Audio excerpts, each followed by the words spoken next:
Hi, I'm Zach from Cardata. Today, I want to talk to you about the recent tariffs and how they're kind of impacting the automotive sector, specifically in three key areas: company fleet programs, vehicle reimbursement models, and kind of like the broader strategic operational implications for businesses that rely on employee mobility. This video is meant to inform, not to advise. So let's break it down, what's happening and what it all means. So we'll start with company-owned fleets. When tariffs are applied to imported cars, the result right away is higher acquisition costs. That means the upfront cost to buy new fleet vehicles goes up, especially for models or parts that rely on global supply chains.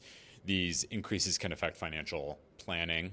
Some companies might have to delay even replacing cars or shift to buying different makes or models altogether. There's also an impact on maintenance costs. Tariffs on car parts imported from outside North America, like Asia or Europe, can raise the cost of repairs and service over a vehicle's life. But parts from Mexico and Canada might be exempt under the trade agreement called USMCA. Also, the resale value of cars may be affected by higher acquisition prices and changing market demands, which complicates things, obviously, like depreciation modeling and total cost of ownership calculations. So some businesses are reviewing their procurement strategies.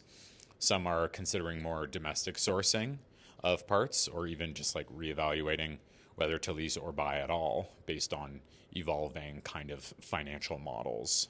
Let's shift now to vehicle reimbursement programs, FAVR, tax-free car allowance, and cents per mile.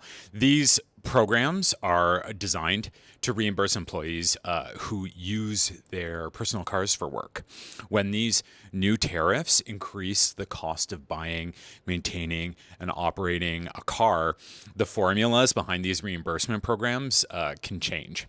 FAVR, or fixed and variable rate reimbursement, is built on actual vehicle costs. So as those costs change, businesses will need to kind of recalibrate the data they input to make sure that the reimbursements align with real life costs. For tax-free car allowance, the increased cost of new cars may affect how valuable these benefits actually are to employees. The way the allowance is structured might not change, but its impact on employee finances might. Cents per mile programs, which reimburse employees a fixed amount for every mile they drive for work, are also affected. That per mile rate is based on costs like fuel, maintenance, and depreciation. So when those costs go up, reimbursement rates go up, obviously, regardless of whether companies follow the IRS standard rate or their own kind of benchmarks. So these changes don't mean that any one method is right or wrong, good or bad. But they do show why it's important to keep checking in as the market shifts. One great thing about the reimbursement models is that they're flexible. So companies can update things like the type or cost of cars that qualify, so employees can keep following the rules and tax guidelines, even when prices go up and down. So what are the kind of like broader implications of these tariffs? It's not just about changes in costs. There are bigger picture things to think about too. First, there's the issue of economic uncertainty, right? These things like tariffs can change. Many companies are now planning for different what if kind of situations in their budgets and vehicle programs.